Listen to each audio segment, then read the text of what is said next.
जय जगन्नाथ। भारत की और विश्व की सभी सनातन धर्मी भक्त लोगों को मेरा सादर प्रणाम।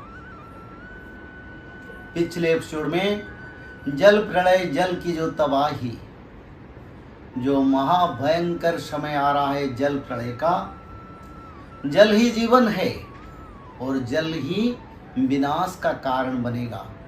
क्यों बनेगा? ये मनुष्यकृत पाप।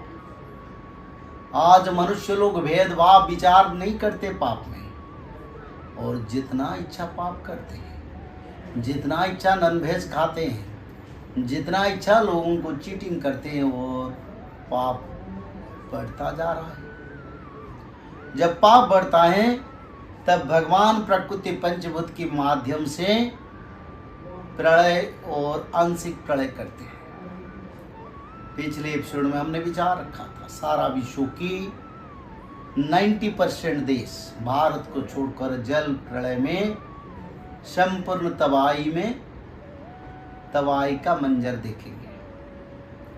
फिर महापुरुष अच्युतानंद ने आगे लिखे हैं, अछई बरफ गढ़ उत्तर मेरु रे, तरलिव धीरे धीरे सूर्य रश्मि रे। इसका साथ साथ युद्ध भी होगा, और युद्ध का जो प्रकोप होगा, वायुमंडल गर्मी होगा, कार्बन डाइऑक्साइड का मात्रा बढ़ जाएगा, और उसी समय सूर्य देव का प्रखर रश्मि बढ़ जाएगा।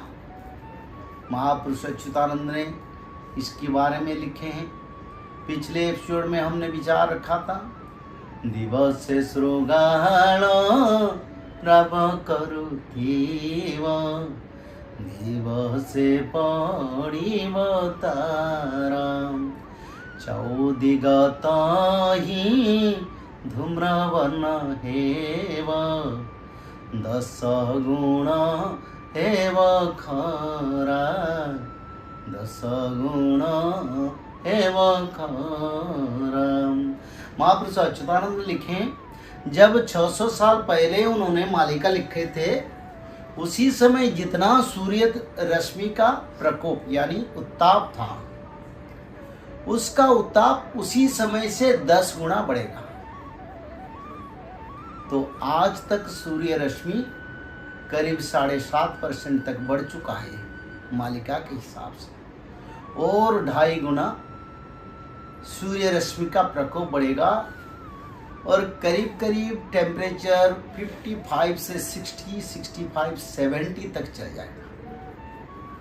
जितने वेस्टर्न कंट्रीज है, जितने रेगिस्तानी अंचल है और मैदानी अंचल है, चाहे भारत हो या दूसरा देश हो, शीत प्रभावित देश भी हो, जहाँ बर्फ भी पड़ता है वही देश भी हो, सभी देश में सूर्य का रश्मि का जो टेम्परेचर बढ़ता जाएगा, और ऐसे समय आएगा 60, 65, 70 तक टेम्परेचर आएगा।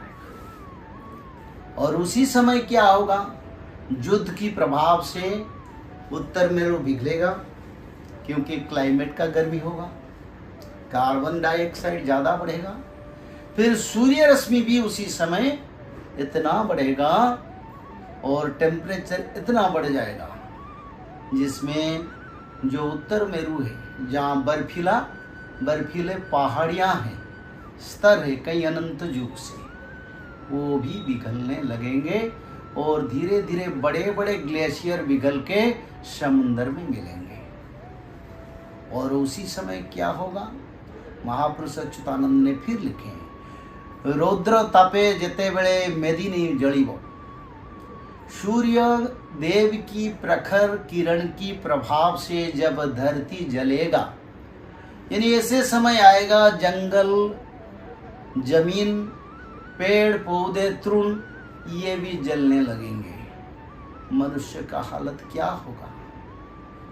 तो उसी समय ऐसा स्थिति होगा, अगले समय में ऐसा होने वाला है।